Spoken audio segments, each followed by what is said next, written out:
오늘 이 시간에는 우리 솔리데오 글로리아 교회 제13주년 설립 기념을 맞아서 여러분과 함께 특강을 나누고 있습니다. 지난번에 나누었던 자료 참조하시고요.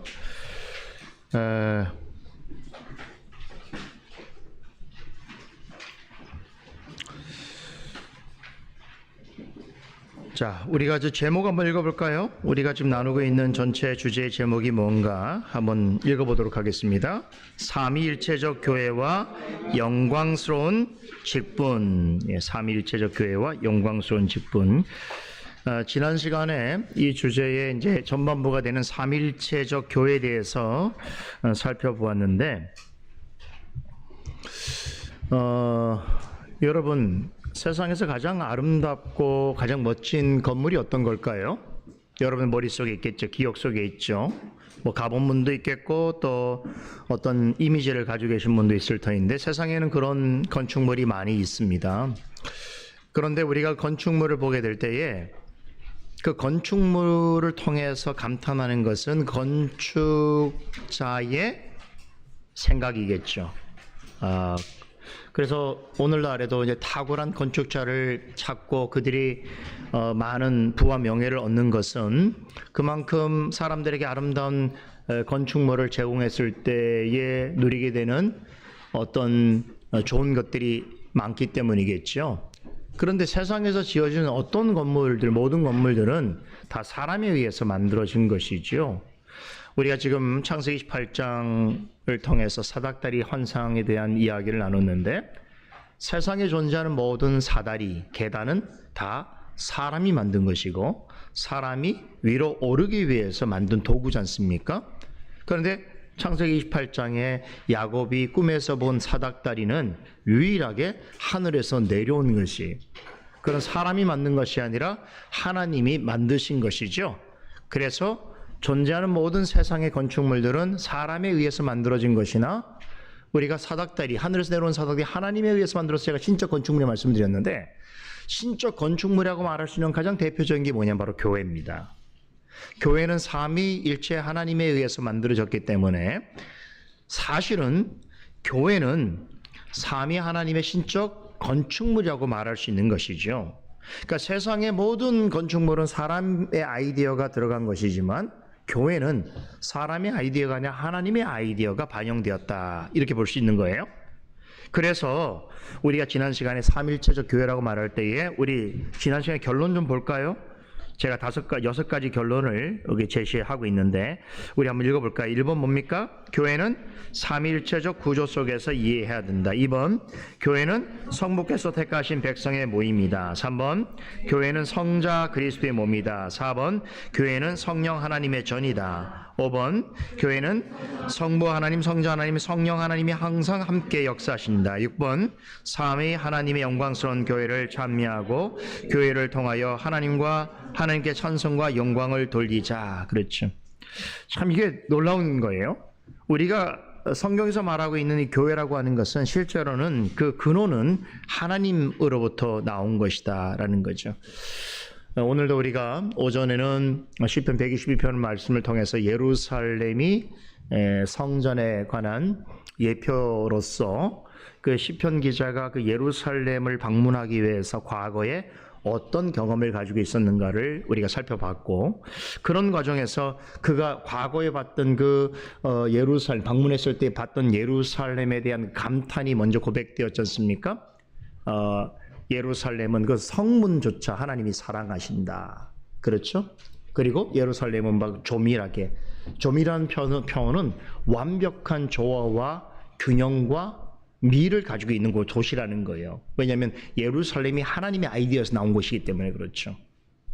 그곳에는 어떤 일이 있었습니까? 12지파가 다 올라와서 예배를 드린 모습도 너무 존귀하고 무엇보다 거긴 다윗의 보좌가 있어서 그리스도께서 하나님께서 그 예루살렘을 통치하고 계셔서 모든 하나님 나라의 중심부로서의 그런 신적 의미를 가지고 있는 곳이기 때문에 시인은 어떤 감격이 있냐면 이 예루살렘에 함께 올라가자고 했던 과거의 그 사람들의 그 말을 기억할 때 너무나 감격스럽고 또 실제로 자신이 예루살렘에 가서 보게 되니까 너무 그 사실이 또 감격스러워서 뭐라고 고백했습니까? 하나님 주시는 형통과 평안이 이 가운데 있을지어다 이렇게 했고, 또 함께하는 모든 성도들에게도 이 형통과 평안의 축복이 있을지어다라고 하는 기도와 권면을 끝으로 해서 122편이 마무리됐는데, 이건 하나님의 교회에 관한 은유예요. 예표고.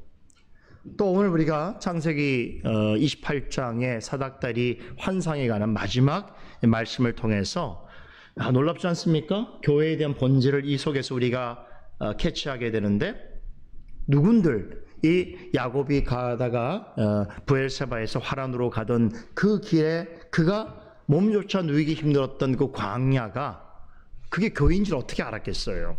그죠? 교회란 말이에요. 어떻게 황량한 광야가 교회일 수 있으며, 도망자, 두려운 마음을 가진 도망자의 그 거처가 어떻게 모든 사람들이 기억할 그 기념물을 세울 수 있는 곳이겠습니까? 거기에 왜 제단이 필요할까요? 왜 그랬습니까? 바로 그리스도가 사닥다리를 통해서 우리에게 죄인을 구원하시러 오시는 그리스도이심을 나타내 주실 뿐만 아니라, 그는 우리의 모든 것들을 중보해 주시고 심판하시는 분이시고, 또한 그가 우리와 함께 계시는 바로 그것이 우리의 교회다라고 하는 거예요. 그래서 그리스도의 이름이 임마누엘이에요. 내가 세상 끝날까지 너희와 함께 있는 그 함께 있는 모임이 바로 교회인 거예요. 그 교회가 어떤 환경, 어떤 형편에 있을지라도 하나님의 임재가 있고 그리스도에 대한 참된 신앙을 고백하는 성도들의 모임이 있어서 거기서 예배를 드리고 찬송을 할 수 있다고 한다면, 그 모임이 어떻다는 하나님의 집이요 베델이다. 그 교회의 본질을 창세기 28장의 사닥다리 환상은 우리에게 보여주고 있는 거예요. 굉장히 중요한 내용들이에요. 사실 우리 그리스도인들이, 저는 여태까지도 참된 그리스도인이 세계 역사를 변화시켜 왔고, 또한 이 죄악된 세상을 정화시켜 왔고, 또 이 세계를 어느 정도 하나님의 뜻에 있어서 일반 세계조차도 이 그리스도적인 정신을 가지고 버텨올 수 있었던 이유는 뭐냐면, 제가 개인적으로 생각할 때는 그리스도인들은 본질을 추구하는 사람들이기 때문에 그래요. 근본적으로 우리는 매주마다 와서 하나님의 말씀을 듣는다는 건 뭘 의미하는 거냐면, 그 본질로 돌아가는 길을 우린 걷고 있다는 뜻이죠. 세상의 모든 사람들은 사실은 이 본질을 추구하기보다는 현상이나 또 자기에게 있는 어떤 유익이나 어떤 삶에서 누릴 수 있는 어떤 것들을 추구하지 않습니까? 그런데 그리스도인들은 매주마다 교회 와서 뭐를 경험합니까? 우리의 생각이 다시 창세전에 하나님의 뜻으로 가고, 창세 때 하나님의 창조주의 뜻으로 돌아가고, 그리스도의 생각으로 돌아가고, 성령의 생각으로 돌아가고, 모든 게 우리는 계속 본질로 돌아가는 연습을 하고 있는 과정이죠. 그래서 예전에 종교개혁자들이 어떤 표를 가졌습니까? 아드 폰테스라고 그랬죠. 본질로 돌아가라. 본질로 돌아가는 데서 가장 중요한 이것이 뭡니까? 수단이 뭡니까? 말씀이죠. 말씀으로 돌아가는 일이 종교개혁의 핵심인데, 우리는 사실 그런 면에서 시대적으로는 종교개혁 시대에 살고 있지 않지만 그 본질에 있어서는 종교개혁 시대의 정신을 계속 우린 가지고 살고 있는 거예요. 왜냐하면 본질로 돌아가는 일을 우리는 하고 있기 때문에. 그래서 교회를 생각할 때도 교회를, 현상도 매우 중요하지만 그 현상 속에 그 배후에 있어야 될, 마땅히 자리해야 될 교회의 본질에 대한 생각을 우리가 놓쳐버리게 되면 그냥 사람들의 모임이 돼버리는 거예요. 그냥 건물이 돼버리는 거예요. 그렇게 되면 어떤 모습이 되면, 지금 예루살렘에 있는 성전과 똑같이 되는 거예요.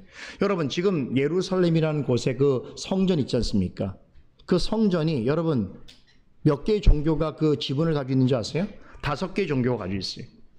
여러분 아마 소위 말하는 성지순례라고 해서 거기에 가보시면 깜짝 놀라실 거예요. 거긴 기독교의 지분이 없어요.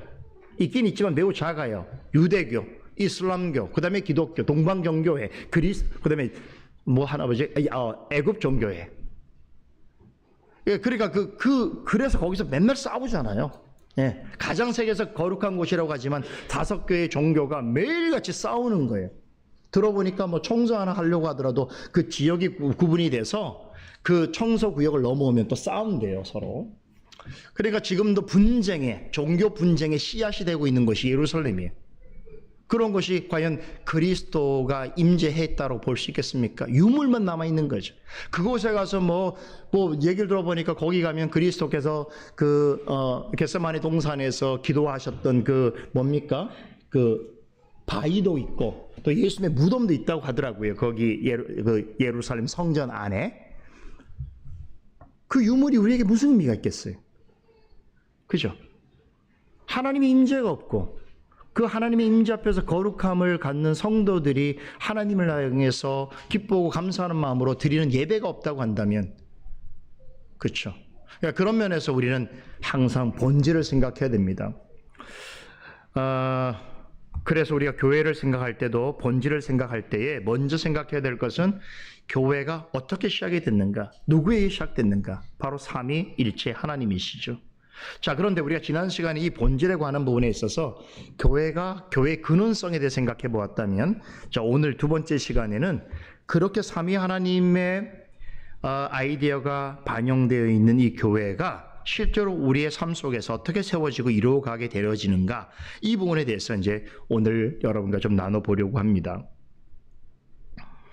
자, 이 부분에 대해서 이제 우리 신앙 고백, 우리가 받아들이는 개혁교회 신앙 고백서에서 잘 얘기해 주고 있는데, 자, 먼저 벨제 신앙 고백서 한번 볼까요? 제30장의 교회 행정과 그 직무에 대해서 우리 같이 한 목소리를 읽어보도록 하겠습니다. 우리는 참 교회가 주님께서 말씀 가운데서 가르쳐 주신 그 영적인 형태에 의해 다스려져야만 한다는 것을 믿는다. 다시 말해서 목사에 의해 하나님의 말씀이 강론되며 성례가 이루어져 목사와 더불어 장로와 집사가 교회 회의를 구성하며 이렇게 됨으로써 참 종교가 보존되며 모든 곳에서 진실한 가르침이 전파되고 영적인 방법에 의하여 범죄자들이 징벌을 받으며 구속받게 되는 것이다. 또한 가난한 자와 억눌린 자가 그들의 필요에 따라 구제받고 안위를 얻게 되는 것이다. 따라서 마치 사도 바울이 디모데에서 기록한 바와 같이 믿음 있는 성도들이 뽑히게 될 때 교회 안에서는 모든 일이 선한 순서와 질서를 따라 이루어져 가는 것이다.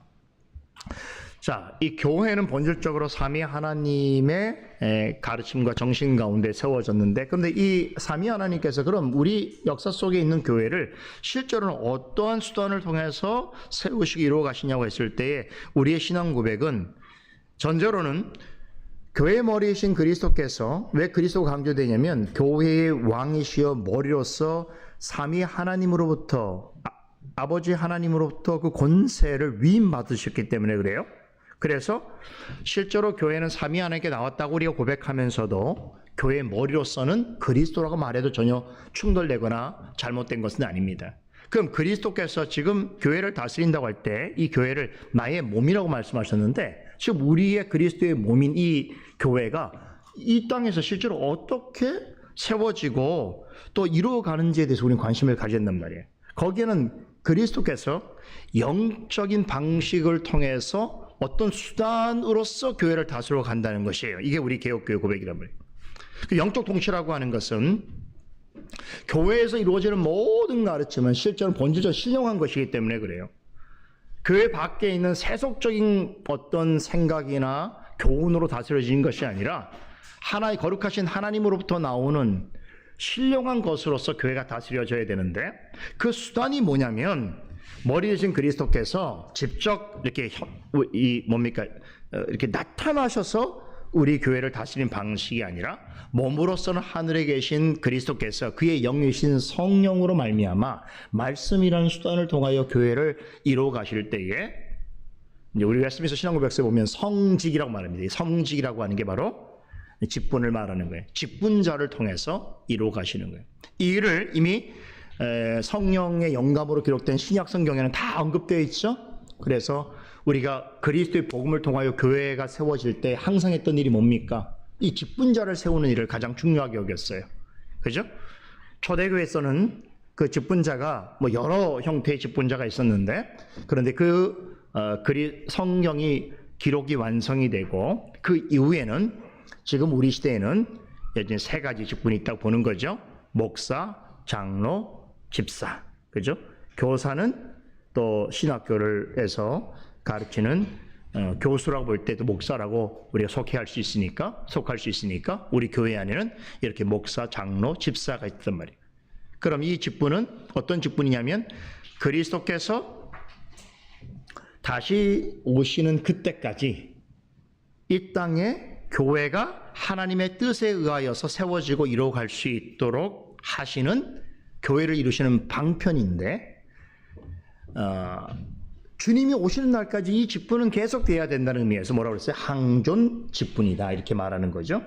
그래서 우리 배지신앙고백서도 이렇게 항존 직분이 되는 목사에 의해서 장로에 의해서 또 집사에 의해서 각각의 주어진 직분과 사명이 있어서 그렇게 교회가 조화롭게 또 교회 안에서 질서와 규범을 따라서 이루어져 가고 있다라고 하는 것을 고백하고 있는 것이죠.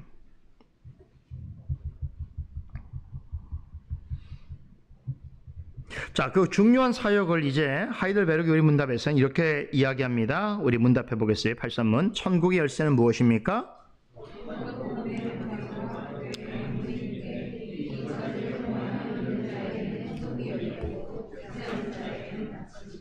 네, 83은 거룩한 복음의 강서를 통해서 어떻게 천국이 열리고 닫힙니까? 성령에 따라 그리스도의 공로 때문에 사람들이 참 믿음으로 복음의 약속을 받아들일 때에 참으로 그들의 모든 죄를 사하신다는 사실이 신자들 전체나 개개인에 선포되고 공적으로 증언될 때에 천국이 열립니다. 반대로 그들이 돌이키지 않는 한 하나님의 진노와 영원한 정죄가 그들 위에 머문다는 사실이 모든 믿는 자, 믿지 않는 자와 외식하는 자에게 선포되고 공적으로 증언될 때에 천국이 닫힙니다. 이러한 복음의 증언을 따라서 하나님께서는 이 세상에서와 장차 올 세상에서 심판하실 것입니다. 85문까지 보겠습니다. 교회 권징을 통해서 어떻게 천국이 닫히고 열립니까? 그리스도의 명령에 따라 그리스도인의 이름을 가진 자가 교리나 생활에서 그리스도인답지 않을 경우 먼저 형제로서 거듭 공고할 것입니다. 그렇지만 자신의 오류나 악행에서 돌이키기를 거부한다면 그 사실을 곧 교회 치리에 보고해야 합니다. 그들이 교회의 권고를 듣고도 돌이키지 않으면 성례에 참여함을 금하며 성도의 사귐받게 두어야 하며 하나님께서도 친히 그들을 그리스도의 나라에서 제외시킬 것입니다. 그러나 그들이 참으로 돌이키기를 약속하고 증명한다면 그들을 그리스도의 지체와 교회의 회원으로 다시 받아들입니다. 자, 하이델베르크 요리문답에서는 특별히 교회의 열쇠라고 하는 천국의 열쇠라고 하는 표현을 사용하는데 이 천국의 열쇠가 누구에게 주어졌냐면 마태복음 16장에 보면 예수님께서 내가 천국 열쇠를 내게 주리니 그렇게 말하죠. 여기서 너라고 하는 것은 누구예요? 베드로지만 베드로는 이때 한 개인으로서의 베드로가 아니라 전체 직분자로서의 베드로, 특별히 말씀을 가르치는 자로서의 대표자로서의 베드로인 거예요.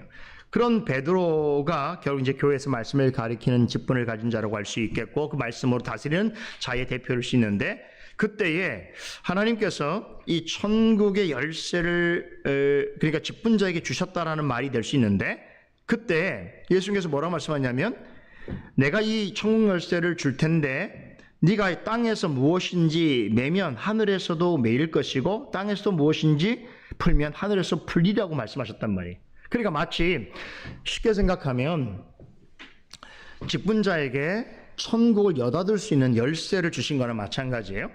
그래서 어떤 주인이 혹은 집에 있는 집사에게 어디를 떠나면서 열쇠를 곳간 열쇠를 맡기면서 자 이거는 네가 이제 이 곳간에 있는 걸 잘 관리하라고 줬을 때에 결국 그 열쇠를 가지고 있는 집사가 혹은 일하는 사람이 책임을 지고 그 곳간을 열고 또 닫고 해야 되지 않겠습니까? 지금 그렇게 비유한 거예요. 주님의 표현은. 그러니까 주님께서 직접 와서 문을 열어주지 않으셔요. 그러니까 우리가 신앙생활하면서 뭐 이렇게 어떤 어려움이 있다고 해서 주님 만나고 싶다고 해서 주님이 짠하고 나타나는 방식이 아니라는 거예요. 주님은 직분자를 통해서 천국을 열고 닫을 수 있는 권세와 권한을 가르쳐요. 이걸 두 가지로 말할 때 가르치는 권세와 다스리는 권세를 주셨다 이렇게 말할 수 있는 거예요. 자, 그러면 천국의 열쇠는 무엇인가 할 때 우리 개혁교회에서는 세 가지로 봅니다. 거룩한 복음의 강설, 설교입니다. 두 번째가 교회 권징이에요. 두 가지를 여기서 얘기합시다. 하이델베르 문답은 두 가지를 말하네요. 기도를 빼고. 자, 설교와 권징인데 이 두 가지는 그럼 누가 활용을 하냐면 교회 그 집에 주인이 맡긴 고가는 아무나 여달 수가 없고 그 열쇠를 받은 그 집사나 일하는 사람만이 할 수 있는 것처럼 주님께서 그렇게 하셨단 말이에요. 주님께서 이 땅에 교회를 세우시고 그 교회의 그 천국을 어떻게 열고 닫을 수 있도록 하셨냐면은 그 열쇠를 지닌 자들을 통해서인데 그 직분자로 말할 수 있죠. 그런 직분자를 행하는 그 천국의 열쇠라고 하는 게 뭐냐? 이 두 가지입니다. 설교와 권징입니다. 그 84번에는 이 거룩한 복음의 강서를 통해서 어떻게 천국이 열리고 닫히는가로 했을 때에 이제 목회자죠. 목회자가 말씀 복음을 전합니다. 전할 때에 하나님의 말씀을 신실하게 대변하고 그 뜻을 잘 드러냈을 때에 그 듣는 사람에게 천국이 열리는 거예요. 그러니까 여러분들은 매주마다 천국이 열리는 경험을 하는 거예요.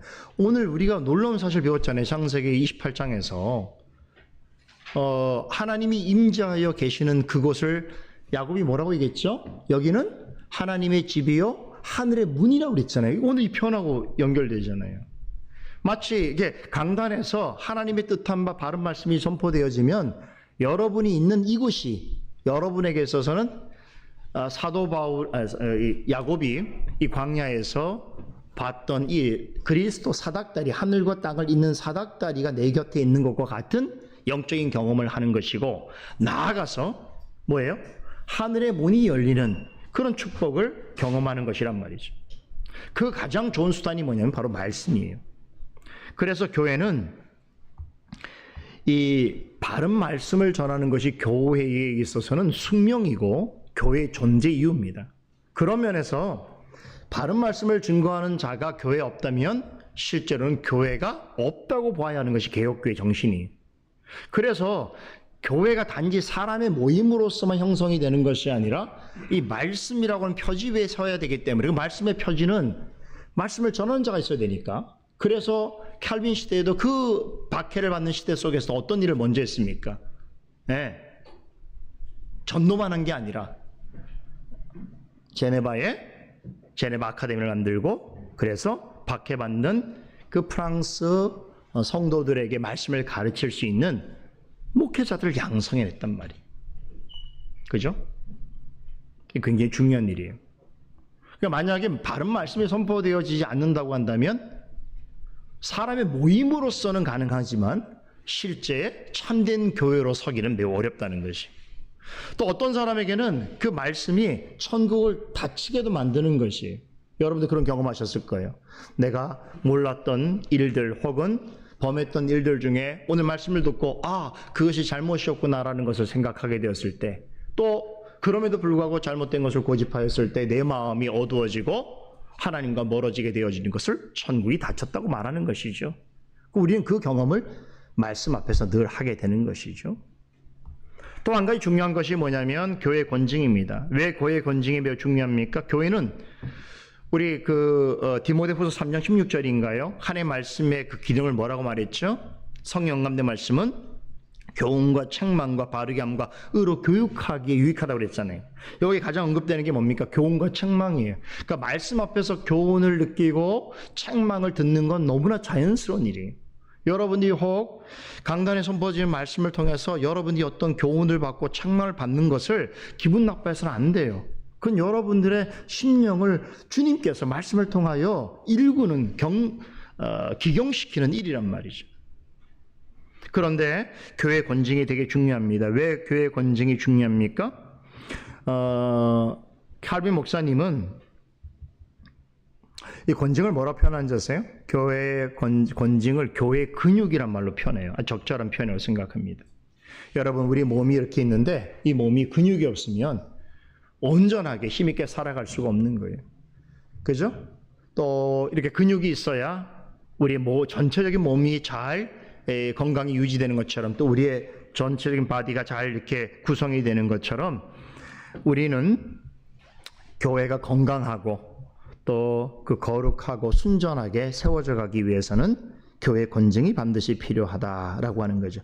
그래서 교회에서 바른 권징을 행하는 것은 개인으로서 행하는 것이 아니라 하나님의 뜻으로 행하는 것이기 때문에 우리 개혁교회에서는 7위회에서만 행하도록 한 거예요. 개인이 행하는 게 아니에요. 그리고 7위회가 하나님 뜻으로 행하는 그 권징은 비록 본인이 듣기 싫을지라도 하나님 뜻으로 받아들여야 되는 것이고, 하나님 뜻으로 받아들일 때 어떻게 된다고요? 천국이 열리게 되는 거죠. 반대의 경우는 천국이 닫히게 되는 겁니다. 자, 이런 방식을 취했다는 거고요. 자, 우리 세 번째 웨스트민스터 신앙고백서 한번 볼까요? 여기서도 권징에 관한 이야기 있습니다. 30장 교회 권징 1항부터 읽어보겠습니다.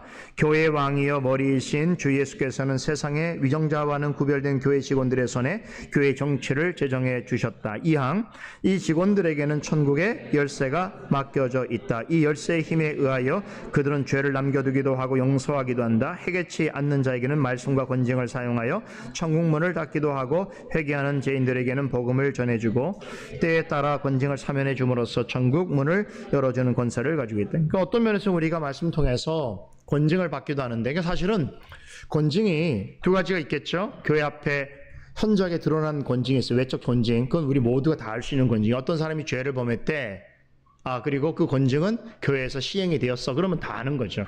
그러나 그런 권징뿐만 아니라 내적 권징도 있어요. 그 내적 권징은 다 말씀 앞에서 누구나 받는 거예요. 저도 말씀을 준비하고 말씀을 전하는 중에 저의 자신에 대한 권징을 저는 말씀을 통해서 받게 되는 거예요. 여러분도 똑같은 거죠. 그죠? 그래서 그런데 생각해 보세요. 이 권징이라고 하는 게 만약에 누가 함부로 행하거나 의미 없게 행하거나 또 뭐 독재적으로 행하거나 뭐 이러면 어떻게 했어요? 문제가 생기겠죠. 원한도 사겠죠. 오해도 있겠죠. 그래서 교회에서는 그렇게 할 수 없기 때문에 반드시 이 권징은 교회 직원들에게 맡겨져 있다. 다시 말하면 말씀을 잘 알고 말씀을 바르게 다스릴 수 있는 직분자가 이 권징을 바르게 행해야 된다라는 거죠. 그러면 권징이 없다면 어떻게 돼? 무법천지가 되겠죠. 또 한국교회가 지금 그런 상황으로 점점 가고 있는데, 교회 권징이 없잖아요. 우리가 교회에서 교회로 옮길 때 이명서를 주는 것도 다 이 권징의 하나의 과정이에요. 그 성도가 이 교회에서 어떻게 자랐고 다른 교회를 갈 때 어떤 이유를 가지고 가는지를 명확하게 하기 위해서 이명서가 원래 다 있어야 되는 거예요. 그런데 지금 한국교회는 이명서 자체가 없어요. 이명이라는 개념 자체가 없단 말이에요. 그죠? 그러니까 이런 것들이 결국 한국교회가 권징이 시행되지 않는 교회. 그러니까 점점 권징이 시행되지 않는다는 건 뭐냐면, 목회들도 이 부분에 엄청난 지금 압력을 받고 있어요. 강단에서 성도들이 듣기 싫어하는 이야기를 하게 되면 교인들이 빠져나가고, 또 다른 교회로 옮겨가니까 어떻게 하면 그렇게 하지 않기 위해서라도 어떻게 해야 되겠어요? 성도들이 기분 나쁘게 들을 만한 이야기들을 강단에서 어떻게 하면 하지 않는 경우가 되죠. 그죠? 그래서 성도들이, 그냥 앉아있는 사람들이 스스로 자신들이 말씀을 판단하고 자기가 스스로 권징을 하는 일들이 지금 우리 시대에 자연스럽게 이루어지고 있어요. 그죠? 자, 이런 것들이 직분자를 통해서 행해야 된다라고 하는 것은 이제 여러분 이해하셨겠고, 다음 넘어가겠습니다. 두 번째는 이제 이 하나님께서 교회를 다스리실 때에, 교회 머리 되신 그리스도께서 교회를 세우시고 다스리실 때에 우리가 생각해 볼 것은 교회 머리이신 그리스도인데, 이 그리스도에 있어서 이 세 가지 직분은 되게 중요한 의미를 가지고 있다는 거예요. 자, 교회 머리가 그리스도이기 때문에 그 몸으로서의 교회는 그리스도의 어떠함이 반영되겠죠. 그리스도가 갖고 있는 어떤 직분과 직무가 교회에도 그대로 나타나겠지요. 그래서 이제 우리가 예수 그리스도는 명칭을 잠깐 좀 정리해 볼 필요가 있는데, 예수라고 하는 것은 우리 모두가 잘 아는 것처럼 자기 백성을 저희 죄에서 구원하실 자라고 하는 예수님의 이름이죠. 본명이죠. 근데 그리스도라고 하는 명은 사실 본명이 아닌 직명이에요. 직분과 관련된 이름이라는 거예요. 히브리 우리 구약 성경에는 메시아라고 하죠. 메시아. 이 말에서 메시아라고 하는 말은 기름 부음 받은 자라는 말입니다. 이 말을 헬러어로 번역하게 되면 그리스도가 되는 거죠. 그래서 구약 시대에 기름 부음 받은 세 가지 직분이 있었죠. 뭐예요? 왕, 제사장, 선자죠. 그런 이 직분들은 다 기름 부음을 받는 거예요. 기름 부음을 받는다는 건 뭘 얘기하는 거예요? 이 직분자로 선택했다라고 하는 뜻이 있는데, 구약 시대에 기름 부음을 받은 왕, 제사장, 선자는 바로 그리스도를 예표하는데, 이 각각의 직분들이 왕, 제사장, 선자라는 직분이 그리스도가 맡고 행할 그리스도의 사명과 사역과 관련되어 있다라고 하는 것이에요. 자, 두 번째 하이델베르그 요리문답에서 여기서 왜 예수님을 기름 부음 받은 자라고 하는 뜻의 그리스도라고 부르는지 우리 한번 답해 보겠습니다. 성부 하나님께서 성령, 다 같이 읽으세요. 성부 하나님께서 성령으로 기름 부음으로 우리의 구속에 대한 하나님의 오묘한 경륜과 뜻을 완전하게 계시해 주는 위대한 선자가 되셨고, 자기 몸을 화목제로 드려 우리를 구원하셨을 뿐만 아니라 늘 우리의 기도를 하나님께 간구하시는 대상이 되었으며, 우리를 말씀과 성령으로 다스리시고 죄에서 승이라는 삶을 살도록 늘 지켜 보호하시는 영원한 왕이 되셨기 때문이다. 왜 우리가 그리스도라고 부르느냐? 바로 성령으로서 기름 부음을 받은 이 세 가지 직분, 선자, 제사장, 왕이라고 하는 직분을 구약 시대는 어떻습니까? 각각의 다 그 한 사람이 한 직분만을 맡았잖아요. 근데 그리스도는 이 세 가지 직분을 다 완성하신 분으로 오시는 거죠. 그러니까 구약에 있어서는 이 세 가지 직분의 완성자로 오실 그리스도에 대한 그림자로서의 직분들로서 있었다, 이렇게 보게 되는 거죠.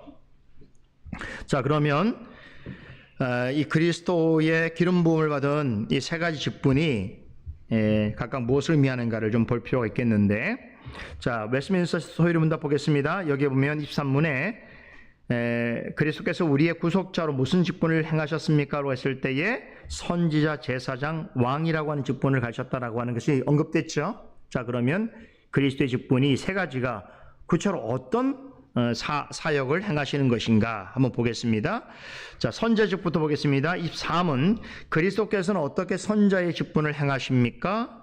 그리스도께서는 우리를 구원하시려는 하나님의 뜻을 그분의 말씀과 성령으로 우리에게 나타내심으로써 선자의 직분을 행하십니다. 선자라고 하는 말의 의미가 뭐냐면, 이제 우리 히브리어로 나비라고 그래요. 나비. 아름다운 언어죠. 나비. 나비라고 하는 건 입을 가리켜, 입.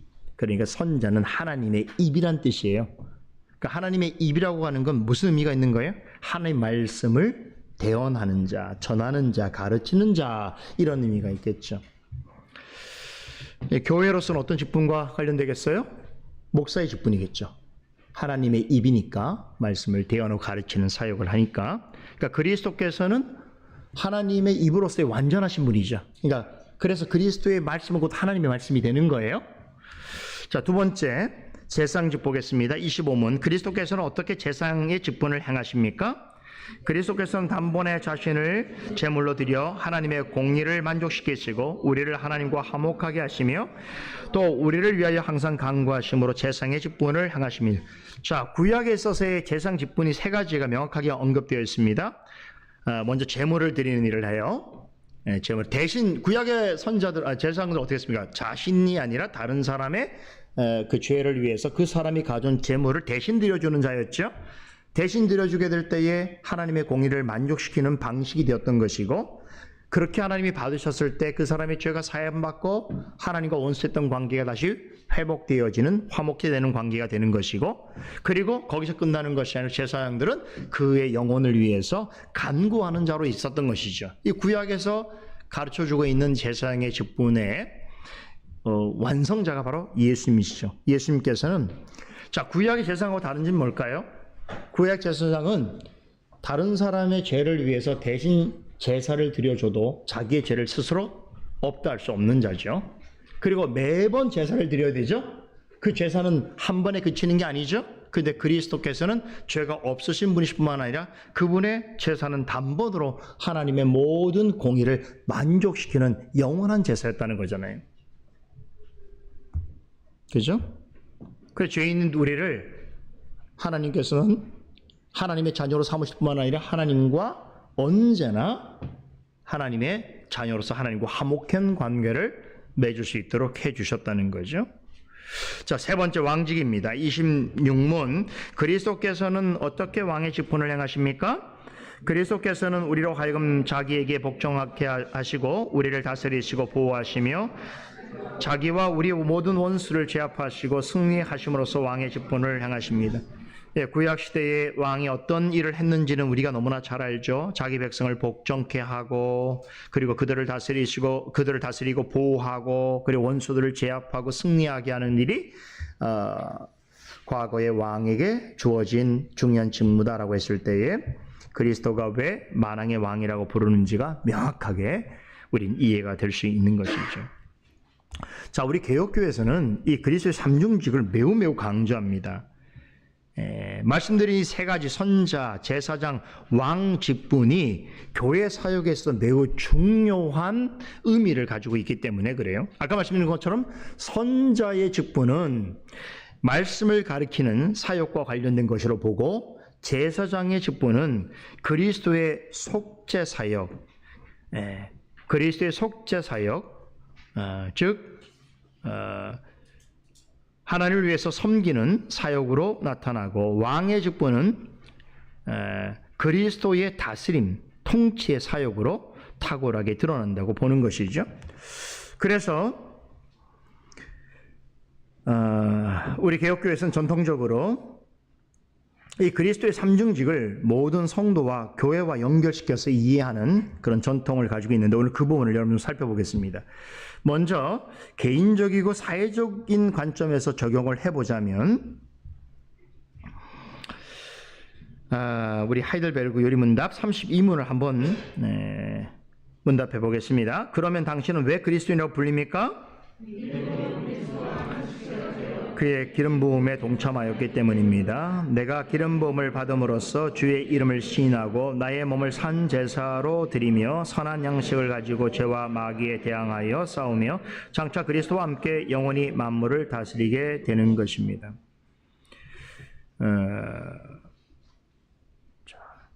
자, 우리 하이델베르 요리문답에서 왜 우리가 그리스도인으로 불리어야 하는가를 했을 때, 그리스도인이라고 하는 말은 그리스도에게 속한 자라는 뜻이죠. 초대교회 시대에는 그리스도인이라는 말 자체가 사실은 좀 비난적으로 사용된 말이죠. 왜냐하면은 이 다종교 사회에서 우리가 보통 이제 그 그리스 시대를 그 신들의 시대라고 보는데, 그 신들을 모신 전을 그들은 만신전이라고 그래요. 모든 신이 거기 다 있으니까. 그러니까 그렇게 세상에 많은 신들이 있는데 그 중에 딱 한 신만 섬기는 거야.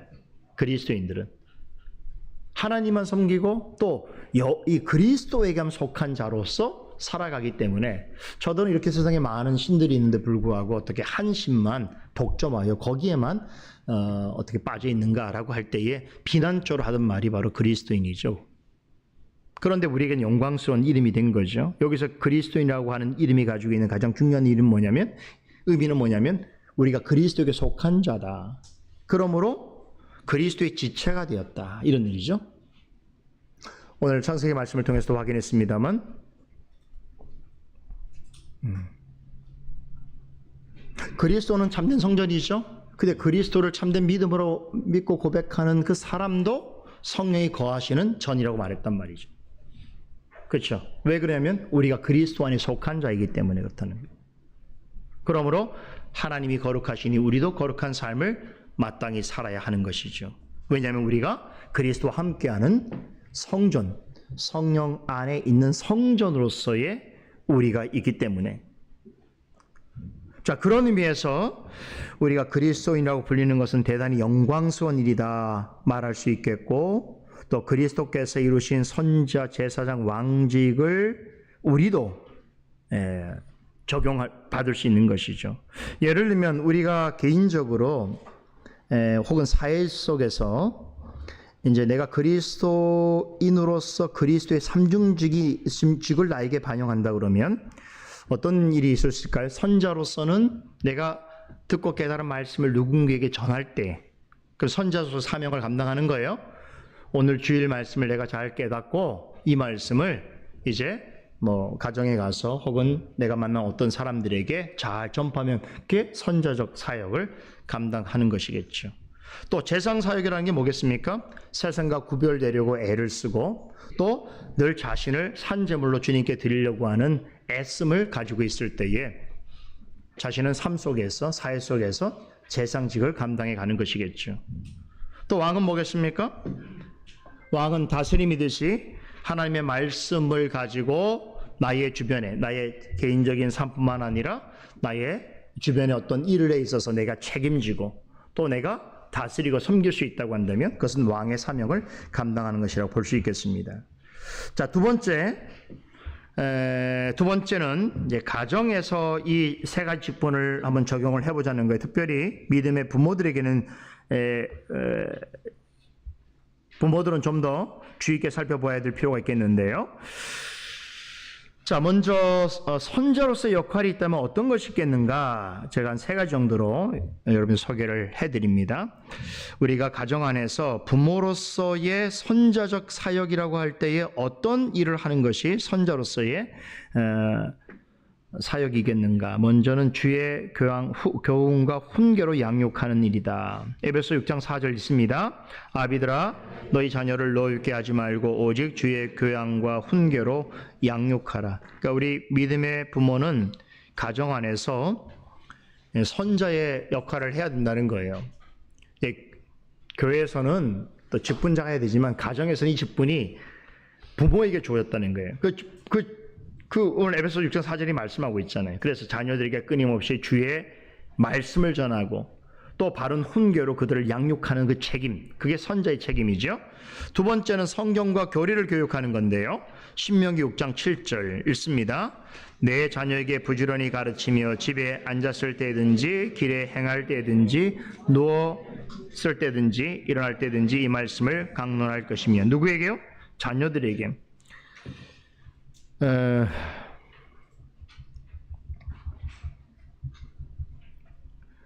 우리 부모님 중에서 나 혼자도 신앙생활하기 힘들고 또 나도 내 개인도 나를 유지하기 힘든데 내가 자녀들까지 뭐 그런 일을 하겠느냐라고 생각하는 분이 있다고 한다면 회개하셔야 됩니다. 자녀에게 부지런히 말씀을 가리키는 일은 하나님의 명령이에요. 이 일을 하지 않으려면 자녀를 낳지 말아야 해요. 하나님이 자녀를 주셨으면 이 일을 하셔야 됩니다. 이건 명령입니다. 그런데 이런 일을 하면 자녀만 유익한 게 아니에요. 자기 자신에게 유익함이 있어요. 그래서 생각해 보세요. 왜 가르치는 자가 됐을 때 가장 큰 유익이 뭔지 아세요? 가르치기 위해서 먼저 배운다는 거예요. 먼저 배울 때 그냥 배우는 게 아니라 가르침을 받는 자가 있기 때문에 책임감을 가지고 배운다는 것 자체도 자기에게 유익이 되는 거예요. 그래서 교사 활동하는 것은 굉장히 유익함이 있어요. 누구를 가르친다는 것 자체가. 부모는 그 일을 자녀들을 위해서 해야 된다. 그러니까 부모는 끊임없이 자녀에게 바른 양육과 교훈을 주기 위해서 뭘 해야 되는 거예요? 끊임없이 먼저 배우는 자가 돼야 돼요. 선자가 하나님 말씀을 들어야 전할 거 아닙니까? 그러니까 자신이 먼저 말씀을 듣는데 선자가 하나님 말씀에 귀를 기울여서 듣고 백성들에게 전하듯이 나도 하나님 말씀을 잘 들어서 그 넘치는 은혜를 가지고 자녀들에게 좀 나눠줘야 되겠다라는 생각을 하셔야 되는 거예요. 그죠? 그게 부모가 해야 될 일이라니까요. 성경에서 가르치는 거잖아요. 세 번째는 믿음의 본과 경건의 훈련을 보여야 되는 것이 빌립보서 3장 17절을 읽습니다. 나를 본받으라 또 우리로 본을 삼은 것 같이 그대로 행하는 자들을 보이라. 사도 바울이 이런 말씀을 전하는데 이것은 자신을 자랑하려고 하는 것이 아닙니다. 그 사명이 마땅하다는 거예요. 왜 어른이 필요합니까? 왜 부모가 필요합니까? 표준이 있어야 되기 때문에 그래요. 권위에 있어서 질서에 있어서 표준이 있는 거죠. 하나님께 표준을 삼기 위해서 우리에게 앞서서 질서를 만들어 두신 거예요. 그렇기 때문에 여러분 어린 자녀들이 어디서 질서를 배우고 어떻게 권위를 인정하게 됩니까? 부모님을 통해서 다 하게 되는 거예요. 처음에는. 그죠? 그래서 세상학자들도 교육학자들도 그렇게 부모의 품을 떠나게 되는, 예를 들면 한 4세 5세 되면 지금은 유치원이든 뭐 어린이집 가게 되니까 그 전의 시기가 인생에 가장 중요하다고 그래요. 그때 이미 아이들은 부모를 통해서 권위와 질서와 이런 것들을 다 몸에 배우게 돼 있어요. 그리고 무엇보다도 사람은요, 하나님이 어떻게 지으셨냐면 항상 그 모델을 통해서 사람의 변화를 일으킬 수 있도록 본이 되는 사람을 두셨어요. 그 성경에 다 그런 사람들이 소개된 사람들이 우리에게 본이 되잖아요. 그러면 보세요. 선지자가 예를 들면 말씀을 증거하는데 자기의 삶은 완전히 하나님의 말씀이 멀었다고 생각해 보십시오. 그러면 그 말에 권위가 있겠습니까? 그 말을 듣는 사람이 변화가 있겠습니까?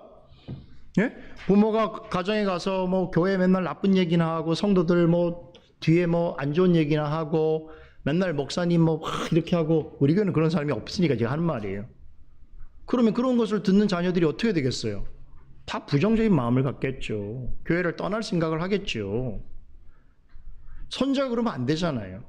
그러니까 우리가 먼저 부모들은 내가 선지자가 돼야 되겠다는 것도 중요한 일이겠지만 가정 안에서 내가 믿음의 본이 되는가를 생각하셔야 돼요. 그리고 내 스스로가 믿음의 본이 되기 위해서 경건 생활을 잘 하고 있는가를 생각하셔야 돼요. 올해 우리 교회 표가 뭡니까? 내 모든 일을 든든히 하라 그러죠. 이 말씀 기억하셔서 우리 부모님들도 자신의 믿음의 생활 수도도 든든할 뿐만 아니라 또 경건 생활과 훈련을 하는 데 있어서도 든든히 서가시기 바랍니다. 자, 두 번째로 우리 가정에서 제사장으로서의 역할을 생각해 본다면 제사장으로서는 성별된 우리가 제물을 드리는 것이지 않습니까? 가장 먼저 생각해야 될 것은 자녀를 정결케 하는 일인 것이에요. 욥기서 1장 5절 같이 읽습니다. 그들이 차례대로 잔치를 끝내면 욥이 그들을 불러다가 성결하게 하되 아침에 일어나서 그들의 명수대로 번제를 드렸으니 이는 욥이 말하기를 혹시 내 아들들이 죄를 범하여 마음으로 하나님을 욕되게 하였을까 함이라. 욥의 행위가 항상 이러하였도다. 참 욥은 대단한 분이죠. 그는 매일 아침마다 자신의 자녀들 명수대로 제사를 드렸다고 하니 우리가 어떻게 이분을 따라갈 수 있겠습니까? 그죠? 그것도 아침에 일찍 일어나서 이런 일을 했다는 거. 우리가 이제 그렇게 하기는 어렵지만 부모로서 아침 일찍 혹은 또 정한 시간에 자녀들을 위해서 기도하는데 욥은 특별히 어떨 때 기도를 했냐면 잔치를 끝내기 위해서 그랬다는 거예요. 왜 그랬을까요? 이 페스티벌 이런 것들이 좋은 것도 있지만 자녀들의 마음을 대단히 혼란시키고 혼란스럽게 하고 집중력을 떨어뜨리는 일들이 있어요. 우리는 그것을 많이 보잖아요. 우리 어린 자녀들을 보면. 그죠? 막 놀이를 너무 심취했다든가 너무 이렇게 오픈된 환경에서 그냥 자기가 원하는 대로 하도록 내버려 두게 되면 어떻게 됩니까? 다음 순간에 잠깐 정신줄을 놓게 돼요. 대부분은 아이들이. 그죠? 그래서 혹시 그럴까봐 해서 욥은 아침 일찍 일어나서 자기 자녀들을 위해서 번제를 드리고 또 그들도 함께 참여해서 그들이 혹여나 더 큰 죄 가운데 있을까 하여서 하나님께 늘 간구했다는 거죠. 자녀들의 그 정결한 삶을 위해서. 이게 부모가 해야 되는 거예요. 부모가. 자녀를 위해서 자녀의 경건 생활과 자녀의 성결함을 위해서 기도하지 않는 것은 부모로서의 죄입니다. 두 번째는 가정과 가족을 위해서도 중보를 기도하는 이 중보 기도는 제사장이 하는 사역의 중요한 요소지요. 에베소서 6장 18절 읽습니다. 모든 기도와 간구를 하되 항상 성령 안에서 기도하고 이를 위하여 깨어 구하기를 항상 힘쓰며 여러 성도들을 위하여 기도하라. 그 기도가 자신의 기도로부터뿐만 아니라 자신의 가정과 또 가정 안에 있는 구성원들과 또 나아가서 또 믿음의 우리 가족들을 위해서 늘 기도하는 것 중요하죠. 자, 세 번째로는 예배로 이끄는 일도 제사장의 중요한 사역인데 레위기 24장 8절을 보겠습니다. 안식일마다 이 떡을 여호와 앞에 항상 진설할지니 이는 이스라엘 자손을 위한 것이요 영원한 언약이니라. 이 떡은 아론과 그의 자손들에게 돌리고 그들은 그것을 거룩한 곳에서 먹을지니 이는 여호와의 화제 중 그에게 돌리는 것으로서 지극히 거룩함이니라. 이는 영원한 규례니라. 여기 안식일마다라는 말을 꼭 기억하십시오. 제사장들 또 레위인들은 이 안식일마다 떡을 바꿔 써야 되고 떡을 또 진설해 써야 되는 책임이 있었던 것이죠. 이걸 다르게 말하면 하나님께 제사 드리는 일을 안식일마다 매번 행하는데 가장 먼저 제사장과 그의 가족들이 나오게 됩니다. 그런 것처럼 우리가 가정 안에서 부모로서 제사장 역할을 한다고 할 때에 특별히 아이들에게 주일의식, 안식일이 얼마나 중요한지를 늘 강조해야 되고 그 안식을 우리가 잘 지켜 행하는 것이 우리 신앙의 중심이라는 걸 어릴 때부터 가르쳐야 돼요. 다른 날도 다 하나님과 우리가 함께하는 삶이지만 특별히 왜 한 날을 하나님이 구별하셔서 이 날을 안식일로 삼으셨는가? 왜 이 날 그리스도가 부활하셔서 오늘 우리에게 주일로 주셨는가? 주일이 얼마나 중요한가? 그래서 모든 사람들은 이 일요일을 주일로 볼 때에 이 일요일이 자신의 생활의 끝에 있지만 우리 그리스도인들은 이 주일이 모든 시간의 시작이 앞에 있잖아요. 이게 매우 중요한 의미가 있는 거죠. 우리의 모든 삶은 주일을 중심으로 살게 되는. 그래서 과거에 우리의 개혁신앙을 가진 성도들은 항상 이 주일을 중심으로 모든 삶을 재편했기 때문에 직업이든 또 혹은 자신의 어떤 관심사든 무엇이든 간에 이 주일이 가장 중요하다고 생각했던 거예요. 어려서부터 이런 신앙을 가질 수 있도록 자녀들을 잘 교육하는 것, 양육하는 것은 대단히 중요해요. 그렇게 하시면 하나님이 책임져 주셔요. 자녀를. 그건 확실합니다. 전 요즘에도 많이 느껴요. 우리 목사님들 제가 요즘에 만나면서 느끼는 게 있는데 목사님들을 이렇게 보니까 뭐 다 이렇게 적용하기는 어렵지만 제가 이제 보편적으로 보니까 이렇게 뭐 여러 가지 생활적으로나 또 여러 가지 어려움이 있어도 그 자녀들 때 보니까 뭐 목사님들이 무슨 재물이 많겠습니까? 뭐 여러 가지 뭐 그런 기회가 많이 주어지는 것도 아닌데 이렇게 자녀들이 잘하는 걸 보니까 역시 하나님 앞에서 헌신된 자로 살아갈 때에 하나님께서 자녀에게도 복을 주시는구나. 물론 이건 기복적 얘기를 하는 게 아니에요. 하나님께서 그렇게 하신다는 거예요. 그래서 우리도 자녀들을 양육할 때 하나님 앞에서의 기준을 가지고 특별히 주일 신앙, 주일 성수 신앙이 얼마나 중요한지를 잘 가르쳐서 이렇게 하시면 하나님이 그 인생도 하나님이 책임지시고 인도해 주십니다. 그런 확신을 가지셔야 돼요. 부모가 대신 공부하고 대신 시험 보는 거 아니잖아요. 대신 결혼해 주는 게 아니잖아요. 그렇죠. 그가 살도록 해줘야 되잖아요. 그러면 주일 신앙이 중요해요. 그래서 이게 제사장의 직무로서 매우 중요하다는 겁니다. 세 번째로 왕으로서의 역할도 우리 부모에게 요구되어지는데 가정을 잘 다스리는 일이 필요하겠죠. 디모데전서 3장 14절 보겠습니다. 자기 집을 잘 다스려 자녀들로 모든 공손함으로 복종하게 하는 자라야 할지니라. 매우 중요한 말씀이죠. 두 번째, 사랑으로 훈계합니다. 잠언서 29장 17절 내 자녀를 징계하라. 그리하면 그가 너를 평안하게 하겠고 또 내 마음의 기쁨이. 그러니까 참 오늘날 시대는 어떻습니까? 자녀들에 대해서 자녀를 이렇게 징계하는 거 이런 말씀을 아주 부정적으로 여기죠. 특별히 젊은 우리 요즘 젊은 부부들이 많이 이러는 것 같더라고요. 그래서 이제 뭐 부모님들도 이제 말 안 하는 시대인 것 같아요. 뭐 말만 하면은 서로 막 각을 세워서 막 감정이 안 좋아지니까 그래서 말을 잘 안 해요.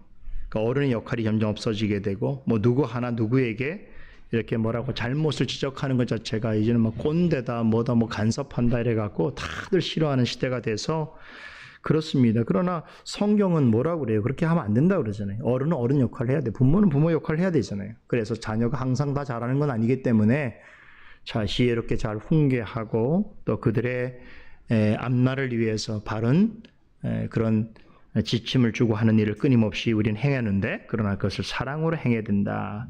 이런 얘기죠. 자기의 감정과 분노를 나타내는 방식으로 또 자기의 감정을 충족하는 식으로는 돼서는 안 되고 사랑으로 옮겨야 됩니다. 세 번째, 순전한 태도를 유지한다는 건데요. 시편 101편 2절을 보십시다. 내가 완전한 길을 주목하오리니 주께서 어느 때나 내게 임하시게나이까. 내가 완전한 마음으로 내 집안에 생활. 이게 완전한 마음이라고 하는 완벽한 마음이 아니라 순전한 마음이라는 거죠. 온전한 태도로 행하기 위해서 노력하는 것을 말하는 것인데요. 먼저 우리가 믿음의 부모가 이런 역할을 잘 할 때에 자녀들도 순종하고 또 자녀들도 부모들의 모습을 통해서 배우게 되는 거죠. 우리 부모님이 저렇게 가정을 이루고 있었지. 그러면 나도 그렇게 이루어야지 라고 하는 교훈은 정말 돈으로 줄 수 없는 엄청난 자산인 거예요. 그렇죠? 제가 가끔 얘기하잖아요. 자녀를 돈으로서 유산을 주는 것으로 부모 역할을 다했다고 생각하는 것은 세상 사람들이 생각이죠. 뭐 유산도 남길 수 있으면 주는 게 좋죠. 그런데 그보다 더 중요한 것은 어떤 삶을 사는가라고 하는 그 생활의 가치관, 그 정신 이런 것을 가질 수 있도록 부모가 해주는 게 가장 중요한 일이겠죠. 그런데 신앙생활을 잘하게 되면 그 저절로 갖춰지더라고요. 물론 부족함이 있을 수 있죠. 그런데 하나님께서 주시는 은혜로 말미암아 부모가 하지 못할 일도 자녀에게 감당케 해주시는 것들이 있습니다. 우린 그걸 기대해야 돼요. 부모가 다 할 수 있는 게 아니에요. 그렇죠. 왕이라고 해서 뭐 자녀들을 완벽하게 통제할 수 있는 게 아니잖아요. 왕도 또 그런 일을 하는 것이 아니고, 그죠? 그런데 우리가 부모로서 이제 그런 하나님 앞에서의 마음을 가지고 그 역할을 부족하지만 애를 쓰고 감당하기 위해서 노력할 때에 하나님께서 그것을 귀하게 여기시고, 오늘 제가 야곱의 서원에 대해서 해석해 드린 것처럼 야곱의 서원이 비록 그가 혹시라도 많은 신학자들이 얘기하는 것처럼 그가 조건을 내세웠다 그래도 우리는 이해할 수 있단 말이에요. 연약하잖아요. 그죠? 그때는 그럴 수 있어요. 그런데 하나님께서 그렇다고 해서 야곱을 버리지 아니하십니다. 야곱의 생 가운데 그의 고백을 하나님께서 받으시고 그와 함께 하시는 삶을 그가 살아갈 수 있도록 해주신단 말이죠. 자, 이렇게 우리가 가정 안에서 특별히 믿음의 부모들에게 적용될 수 있는 이 그리스도의 삼중직에 관해서 잠깐 살펴보았고요. 이제 마지막으로 세 번째는 교회에서도 이 삼중직을 적용할 수 있다는 겁니다. 자, 교회에서 적용되는 삼중직은 우리 개역교회에서 어떻게 설명하고 있는지를 한번 보겠습니다. 먼저 벨제신앙고백서 30장 교행정과 그 직무에 대해서 아까 우리가 봤는데요. 여기 보니까 두 번째 줄부터 보겠습니다. 목사에 의해 하나님의 말씀이 강론되며 성례가 이루어지고 굉장히 중요한 거예요. 목사가 해야 될 가장 중요한 일은 말씀을 전하고 가르치는 일이고 성례를 집행하는, 이건 목사만 할 수 있는 일이에요. 그리고 목사와 더불어 장로와 집사가 해야 될 일 중에 이제 교회 회의를 구성하는데, 오늘 같으면 이제 재직회라든가 당회를 구성할 수 있게 되는 거죠. 이렇게 나뉘어져 있다 이렇게 볼 수 있습니다. 자, 도르토 교회 정치를 보게 되면 세 직분으로 구분되어지는데, 말씀의 사역자인 목사, 그리고 장로, 집사, 어떤 목사들은 신학을 교육하기 위해 세워졌기 때문에 우리가 보통 교사라고 말하죠. 자, 이렇게 구분되어진다 이렇게 가르치고 있고요. 고신총회에서는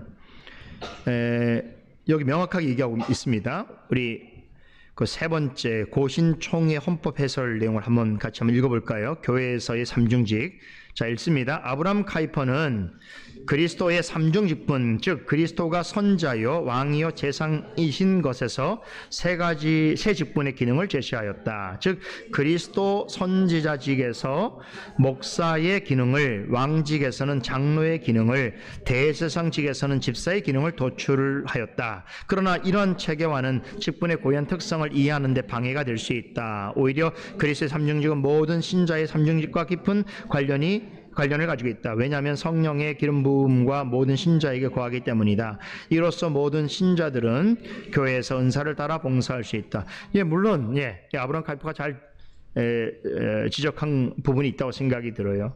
자, 이제 너무 과도하게 적용할 필요는 없겠죠. 우리가 선지자, 제사장, 또 왕지라고 했을 때에 반드시 어떤 특정한 직분들을 의미하는 것으로만 이해하기는 어렵고, 그럼에도 불구하고 이 직은 유지가 될 뿐만 아니라 특별히 이 직은 서로 간에 어떻다는 거예요.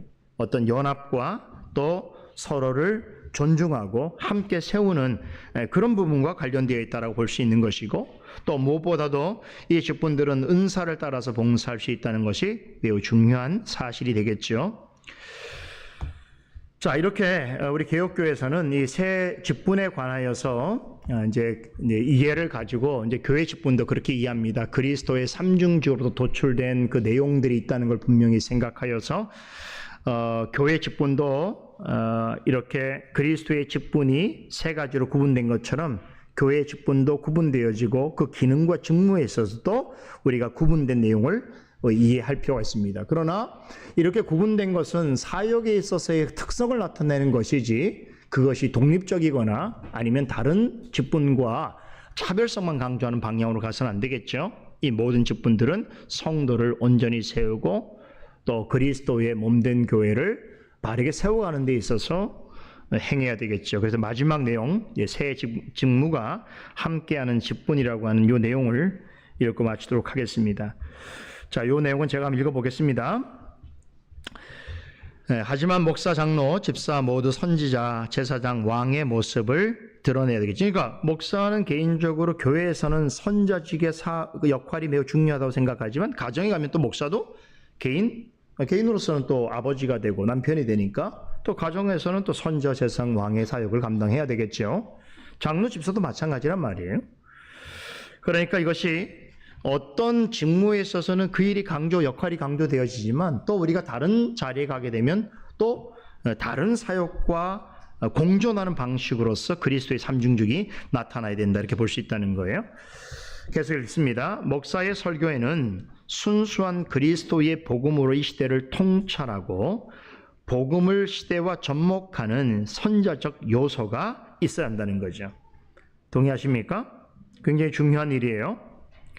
오늘도 우리 식사하면서 우리 교회를 지금 계속 나오고 있는 그 젊은 청년하고 대화를 좀 나눴는데 제가 물었어요. 왜 우리 교회를 계속 이렇게 나오느냐 이렇게 물었더니만 도대체 뭐 때문이냐 이렇게 물어봤어요. 그랬더니만 본인의 교회가 너무 큰 교회인데 큰 게 문제냐 이렇게 물어보니까 커서 문제가 아니라 말씀이 교회에 본인은 가장 큰 문제라고 하는 거예요. 그래서 무슨 뜻이냐고 얘기를 해보라고 하니까 이제 예를 들면 교회에서 말씀을 전하는데 말씀의 의미를 드러내는 그런 설교가 아니라 사람들에게 맞춰주는 이야기가 되다 보니까 간증이나 예화를 많이 한다 이렇게 이야기하다 보면 자기는 갈증이 생긴다는 거예요. 말씀의 그 본 뜻을 배우고 듣고 싶은데 자꾸 세상적이고 사람들에 관한 이야기를 하니까 너무 마음이 갈급함을 갖게 돼서 우리 교회로 오게 된다 이렇게 얘기를 하더라고요. 우리 교회에서 만족하느냐 이렇게 비웃더라고요. 어떨지 모르겠어요. 근데 여하튼 간에 그래서 제가 칭찬했어요. 그러니까 어떻게 그 큰 교회에서 그런 우리 청년 같은 그런 생각을 가지고 있는 청년이 많으냐고 물어봤어요. 혹시 주변에 그런 청년들이 함께 있어서 들고 일어서려고 하는 거 아니냐 막 아니라고 하더라고요. 외롭다고 하더라고요. 그래서 그런 큰 교회에서 나고 자란 사람은 이런 생각 하기가 쉽지 않은데 그런데도 그런 생각을 하고 말씀을 들을 때 그냥 듣는 게 아니라 하나님의 말씀을 바르게 이해하고 해석하는 그런 설교를 들어야 되겠다고 하는 생각을 가지고 이렇게 교회를 계속 나온다는 것은 참 귀한 일이다 그런 생각을 좀 갖게 됐습니다. 여담으로 한 가지만 더 말씀드리면 우리 교회 요즘에 보니까 예배를 드리러 오는 분들이 있어요. 연락 없이 오는 분들은 제가 보니까 지나가다가 교회에 있으니까 오는 분도 있을 것 같고 주변에 이제 왔다 갔다 하다 보니까 여기도 교회가 있네라고 생각하고 아마 오시는 분이나 혹은 또 본인의 교회를 가야 되는데 시간이 안 맞다든가 그러니까 아마 교회로 오신 분도 있을 수 있을 것 같아요. 그러니까 가끔 뒤에 보니까 예배를 드려요. 어떤 분들이 오늘도 어떤 분이 와서 예배를 드리고 있었어요. 그래서 제가 유심히 보고 있었어요. 유심히. 왜 유심히 보겠습니까? 유심히 보게 되는 이유가 있어요. 왜 오셨지? 어쩌다 오셨지? 라고 생각하면서 하는데 기도가 끝나니까 사라졌어요. 설교자고 나갔나요? 그래서 제 마음으로는 설교만 듣고 가시지. 설교라도 듣고 가시지. 그런 마음이 있었던 것이에요. 그러니까 이게 교회를 찾아오는 분들이 있다고 하더라도 그냥 목적 없이 오는 분들은 그냥 동네 교회라고 생각했나 보죠. 근데 와서 보니까 이 교회가 이상한 거야. 예배 전체 순서가 이상해. 찬송이 되게 이상해. 근데 열심히도 불러. 근데 기도도 엄청 길어. 이상해. 아이들이 조용히 집중해. 이상해. 다 이상해. 그럼 중간에 나가버리는 거예요. 예배인데. 그렇죠? 그러니까 이게 이제 일반 정서 같아. 내가 볼 때는 못 견디는 거예요. 그러니까 이 거룩함과 우리가 하나님 앞에 마음을 다해서 드려지는 예배 자체가 너무 낯설고 힘이 든 거예요. 예배는 이러면 안 되는데, 내 경험에서는 이런 예배가 아니어야 되는데, 그렇잖아요. 그러니까 이런 상황들이 이제 우리 현실이라고 생각이 들게 되는데, 그래도 하나님께서 언젠가는 또 우리를 위해서 또 교회 앞날을 위해서 또 좋은 성도들을 보내셔서 이 교회가 우리 솔리데오 글로리아 교회가 좀 더 든든하게 서는 데 있어서 하나님께서 복을 주실 거라고 좀 믿습니다. 또 그렇게 돼야 이 교회, 우리 교회를 통해서 지금 나아가는 그런 발걸음들이 앞으로 좀 더 좋은 열매를 맺게 될 것이라고 생각이 들고, 혹 그렇지 않을지라도 어쩔 수 없잖아요. 그렇지 않을지라도 우리가 지나간 사람 아무나 데려올 수 없잖아요. 그렇지 않을지라도 이 자리에 있는 우리 자녀들이, 다음 세대로 나아가는 자녀들이 이들을 통해서 하나님 열매를 내신다고 그러면 얼마나 복된 일인가. 그렇잖아요. 이들이 각자 다 이제 앞으로 배우자를 만날 것이고 가정을 이룰 것이고 가정을 이루어서 자녀를 낳을 것이고, 그럼 지금 우리 교회는 앞으로 한 20년 30년 지나면 엄청나요. 엄청나게 교회가 부흥하게 돼 있어요. 그렇죠? 뭐 이런 것들도 생각해 보는 거예요. 그렇죠? 하나님께서 일하시는 방식은 다양하니까, 근데 중요한 것은 말씀이 매우 중요하다라고 하는 것이고요. 자, 두 번째로 보겠습니다. 성도들을 위로하고 하나님께로 이끌어가는 제사장적 요소도 매우 중요합니다. 그리고 성도의 삶과 교회를 전체적으로 돌보고 양육하는 왕적인 요소도 함께 교회 안에 있어야 됩니다. 이 세 가지 중에 하나에만 치우치면 교회는 온전하게 성장할 수 없습니다. 성도들은 언약적 삶의 풍성함으로 이끌어가기 위해서는 설교자가 그리스도의 새 직무를 온전히 드러내는 사람이 되어야 합니다. 그러니까 목사라고 해서 목사가 어떤 선자 역할을 하는 게 아니라 제사장과 왕직의 역할의 부분들도 잘 드러내야 하는 것이고, 장로의 섬김도 마찬가지입니다. 이 역시 이 새 직무가 함의하고 있는 요소들이 들어있어야 합니다. 다스리기만 좋아하고 교회 전체를 살피고 일일이 돌보는 사역을 감당하지 않는 장로직으로는 부족합니다. 성경적 장로직을 매우 상세하게 논한 반담 교수는 이렇게 주장합니다. 잘 들으세요. 이제 우리 교회 장로가 세워질 수도 있으니까 잘 들으셔야 돼요. 장로 직분이 맡은 과업은 한마디로 하나님과의 언약 안에서 살아가는 삶을 보존하고 육성하는 것이라고 요약할 수 있다. 장로들이 성경적인 지도력을 발휘한다는 것은 당면한 문제에 대한 자신의 견해를 피력하기 이전에 약물이들로 하여금 선한 목자의 음성을 듣도록 하는 것입니다. 그러니까 보통 장로는 다스리는 역할을 한다고 하는데, 그 다스리는 것은 자기 기준으로 다스리는 것이 아니라 말씀으로 다스리는 자가 되어야 돼요. 그래서 장로가 되려면 가장 먼저 말씀에 민감하고 말씀의 은혜를 그 교회에서 가장 잘 받는 사람이 됩니다. 말씀의 은혜를 가장 받기를 애를 쓰고 그 말씀에 따라서 교회를 섬기려고 하는 자가 장로가 되는 거예요. 그죠? 유명하거나 뭐 직업이 좋거나 뭐 세상에서 알려진 사람이 장로가 아니에요.